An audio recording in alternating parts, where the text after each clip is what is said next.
아합이 자기 궁 가까이 있는 나봇의 포도원을 탐내서 그것을 주면은 더 아름다운 포도원을 줄 것이다, 혹은 돈으로 줄 것이다 했지만은 나봇은 조상으로부터 받은 것이기 때문에 그리 할 수 없다 거절합니다. 그 말을 듣고 4절에 보면은 이 아합이 근심하고 답답해서 왕궁에 돌아와서 침상에 누워서 그 음식을 먹지 않았다 그랬습니다. 그걸 보고 이제 아내가 식사하고 마음을 즐겁게 해라, 내가 그 포도원을 주겠다 그렇게 합니다. 그래서 이세벨이 아합 이름으로 편지를 써서 나봇이 사는 동네의 장로와 귀인들에게 금식을 선포하고 나봇을 백성들 앞에 앉힌 후에 불량배를 내세워 나봇이 하나님과 왕을 저주했다 거짓 증언을 하게 해서 나봇을 돌로 쳐 죽여라. 그래서 돌에 맞아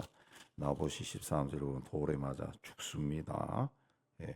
이 모든 일이 다 끝난 후에 이세벨이 아합에게 포도원을 가져가세요 그랬습니다. 그래서 16절에 보면은 아합이 나봇이 죽었다함을 듣고 포도원을 차지하러 내려갔다 그랬습니다. 자, 하나님께서 이 일을 보시고 엘리야를 보내 가지고 아합과 이세벨에게 심판의 말씀을 전합니다. 그 말을 듣고 27절에 아합이 옷을 찢고 굵은 배로 몸을 동이고 금식하고 풀이 주고 다녔다. 그 모습을 보시고 하나님이 뭐라 했습니까? 29절에 아합이 내 앞에서 겸비함을 보느냐. 그래서 내가 재앙을 이 사람 시대에는 안 내리고 아들 시대에 내리겠다. 그렇게 했습니다. 아합이 너무 악해서 20장에서 하나님으로부터 이 저주를 이미 받았습니다. 근데 이 21장에 들어와서 악을 더해서 더 무서운 심판을 받게 됩니다. 개들이 너희 피를 핥을 것이다 그랬습니다. 21장에서 죄는 아합이 직접 짓지 않고 아내 이세벨이 지었습니다. 그러나 하나님은 아합에게 그 심판을 선포합니다. 왜냐하면 아내가 죄를 지은 이유가 아합의 욕심 때문에 그랬거든요. 더군다나 21장에서는 금식을 선포하고 이 종교적인 행사까지 빙자해서 이 나봇이 하나님을 저주했다고 누명을 씌워서 죽였어요. 그래서 질이 아주 나쁩니다. 자, 악한 자에게는 악이 늘 붙어 다닙니다. 20장에서 아합은 하나님이 저주할 때 마음의 충격을 받아 20장 43절에 마음이 근심하고 답답해서 왕궁으로 돌아갔다 그랬습니다. 오늘 말씀에서도 나봇의 포도원을 차지하고 싶어가지고 나봇이 거절하니까 마음이 근심하고 답답했다. 밥도 안 먹었다 그랬습니다. 그러나 이 악한 일을 저지르지 않았어요. 근데 그 이야기를 듣고 아내가 악한 짓을 저지르고 정말 인간으로서는 할 수 없는 일을 저지르고 남편에게 그 갖고 싶은 포도원을 차지하게 했습니다. 그러니까 악한 자는 자기가 직접 죄를 저지르지 않더라도 그 사람과 함께 있는 사람들이 악한 일을 저지른다는 거죠. 악의 기운이 막 묻어 있는 겁니다. 또 악은 이 신앙을 가장할 수 있다는 거 오늘 말씀에서 보여줍니다. 이세벨이 나봇을 죽이려고 할 때 백성은 나봇이 어떤 사람이라는 것을 알고 있었지만은 왕이 가진 권세가 무서운 거죠. 그래서 여왕이 금식을 선포하고 종교적인 행사를 빙자해서 이 사람이 하나님을 저주했다 이 누명을 씌웠어요. 근데 거기에 하나님의 백성들이 어떤 이의 제기를 하기가 굉장히 힘듭니다. 왕의 권력을 이용해서 이 사람이 하나님을 저주했다 이렇게 이야기하는데 어디서 그렇게 했어요? 라고 물을 사람이 없는 거죠. 그래서 결국 나봇을 죽는데 이 하나님의 이름을 빌려서 짓는 죄 이거는 굉장히 큽니다. 굉장히 큽니다. 오늘 우리 시대에도 이런 일이 적지 않게 일어나죠. 적지 않게 일어나. 하나님의 뜻이다. 하나님의 뭐 영광이다. 뭐 이런 걸 해서 그 사회적으로 이 별로 아름답지 못한 일들을 행하는 일들이 많이 일어난다. 그러니까 시대가 악한 거죠. 악한 겁니다. 그러니까 우리 시대가 악하니까 악의 기운이 사회에 쫙 퍼져 흐르는 겁니다. 공기처럼 막 뭐 있는 거예요. 깔아앉아 있는 거예요. 그러니까 악을 행하기가 굉장히 쉬운 시대입니다. 주님이 오시기 전까지는 악을 행하기가 굉장히 쉬운 시대예요. 그러니까 어제까지도 신실한 사람이 오늘 갑자기 헷가닥해서 악한 일을 저지를 수 있다는 거죠. 그래서 조심해야 됩니다. 이런 시대는 굉장히 조심해야 돼. 자기 자신을 컨트롤해야 됩니다. 또 악은 항상 그 영향력이 큰 사람을 넘어뜨리려고 애를 씁니다. 한 사람을 넘어뜨리면 많은 사람이 무너집니다. 오늘 말씀에서도 제일 먼저 목표가 왕이고 그 다음은 왕후입니다. 왕후예요. 다윗이 우리아를 죽이려고 했을 때도 악한 영이 다윗에게 먼저 욕심을 불어넣고 다윗이 또 군 사령관인 요압을 또 이용하죠.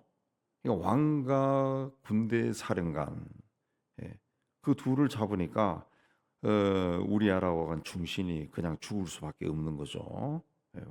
그러니까 우리가 지도자들을 위해서 기도해야 된다. 기도해야 된다. 자, 악은 적극적으로 대적하지 않으면은 절대로 물러가지 않습니다. 물러가지 않습니다. 예수님께서도 그 마귀에 대해서 마귀가 모든 시험을 다 한 후에 얼마 동안 떠나니라. 예수님이 시험 받을 때 얼마 동안 잠시 동안 떠났다. 잠시 물러가서 그 틈을 보고 있다는 거죠. 예수를 시험했던 마귀도 얼마 동안 떠났다. 광야의 시험, 예수를 시험하고 난 다음에 얼마 동안 떠났다. 잠시 물러났다. 예수님조차도 마귀가 그렇게 했다는 거죠. 아합이 죄를 짓지 않겠다라고 이제 결심했으면 20장에서 근심하고 돌아갔으면 그 다음부터 또 다른 그런 욕심이 생기면은 물리쳐야 되는데 그 나봇의 포도원을 가지고 싶어가지고 거절당하니까 음식도 안 먹고 두루누워 있었다. 끙끙 앓았다. 그 모습을 보고 아내가 악한 일을 저지르는 거죠. 악한 일. 악에서 물러나기 위해서는 악한 일을 했다, 거짓을 행했다. 그랬으면은 그런 것들이 이제 내 삶에 들어오지 않도록 하기 위해서는 내가 그 악과 싸워야죠. 그래서 히브리서에도 너희가 피 흘리기까지 싸우지 않는다 그랬죠. 죄와 피 흘리기까지 싸워야 됩니다. 에베소서 4장 28절을 보면 도적질을 하는 자는 다시 도적질을 하지 말고 돌이켜 빈궁한 자에게 구제할 것이 있기 위하여 제 손으로 수고하여 선한 일을 하라 그랬습니다. 이 말이 뭡니까? 지금까지 도둑질해서 먹고 살았으면 다시 그런 걸 하지 마. 그리고 돌이켜 이제 완전히 삶을 바꿔서 빈궁한 자에게 구제할 것이 있기 위하여 제 손으로 수고하여 선한 일을 하라.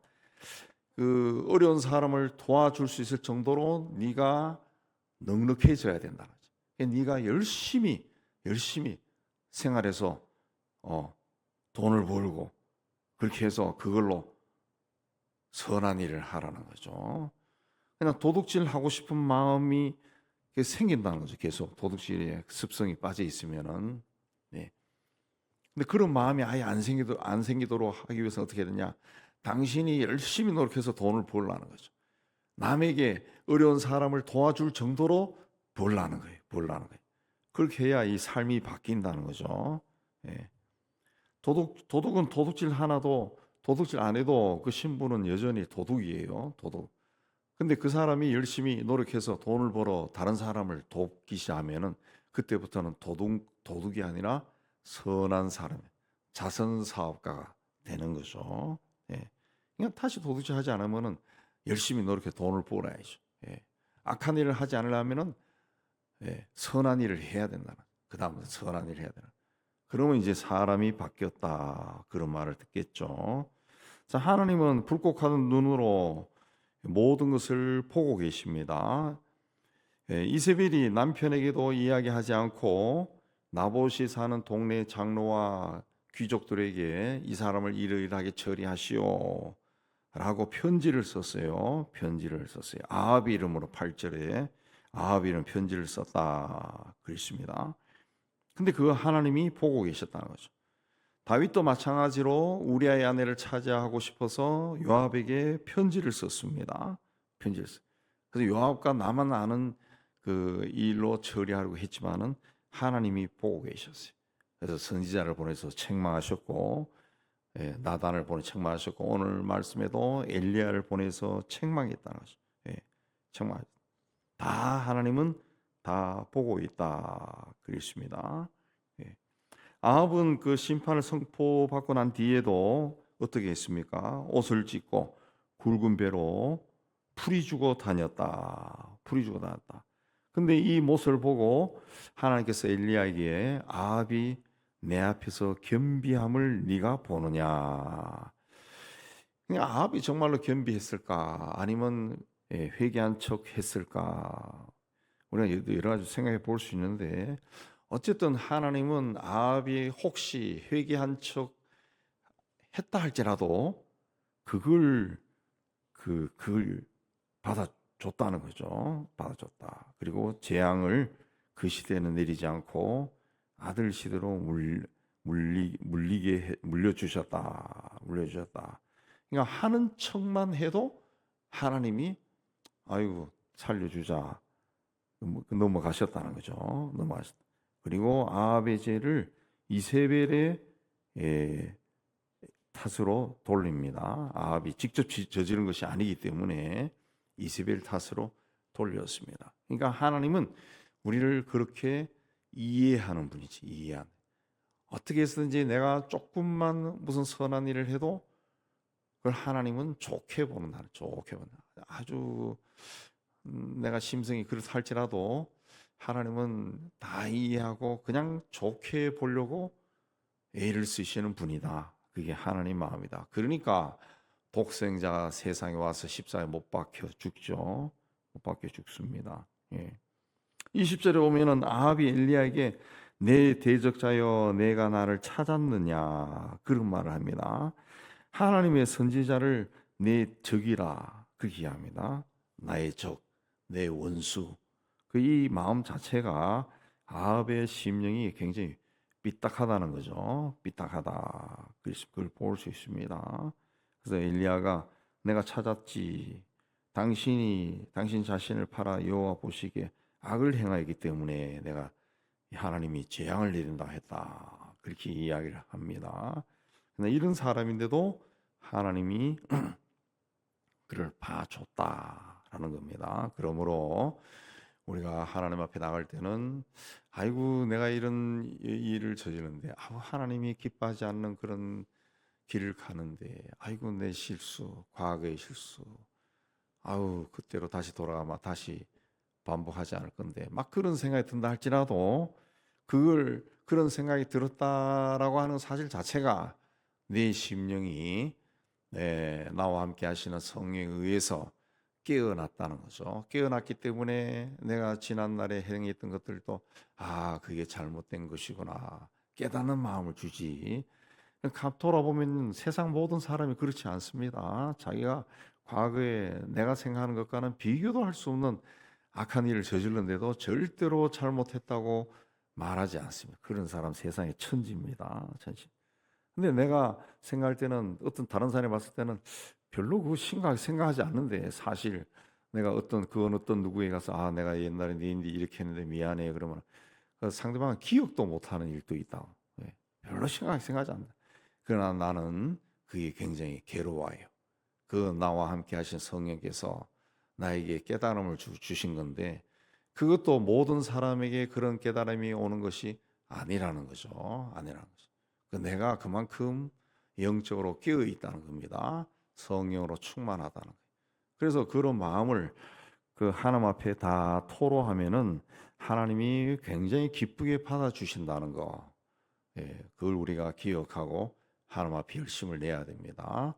아합 같은 사람도 그런 금식하고 풀이 주고 다니는 모습을 보고 하나님이 저 녀석 봐 하고 엘리야에게 말했다는 거죠. 너도 한번 봐라. 제가 좀 뭐 변한 것 같지 않냐? 라고 이야기했다는 거지. 이 하나님이 그런 마음을 가지고 있어요. 그래서 우리가 과거에 어떤 일을 했건, 그거는 어제 무슨 일을 했건, 그게 중요한 게 아니라 하나님은 우리의 모든 것을 보고 계시고 알고 계신다. 그래서 성령께서 뭔가 가르쳐 주시고 깨닫게 해주실 때는 그 즉시 하나님 앞에 다 내어놓고 고백하고 또 용서받고 또 은혜로 충만하고 그렇게 하면서 하루하루 하나하나 하나님 앞에서 은혜를 쌓아가야 됩니다. 그렇게 할 때 하늘 문이 점점 우리에게 넓게 열리기 시작하고 하나님의 어떤 하신 일을 볼 수 있고 느낄 수 있고 깨달을 수 있는 겁니다. 여러분들도 이 오늘 말씀에 나오는 아합이 내 앞에서 겸비함을 보느냐라고 하나님이 엘리야에게 말하셨는데 이 말씀 그대로 하나님 보시기에 겸비한 삶을 살아서 집안에 임한 어떤 재앙이나 어려움 자체가 다 사라지는 은혜와 축복을 누리기를 주님의 이름으로 축복합니다.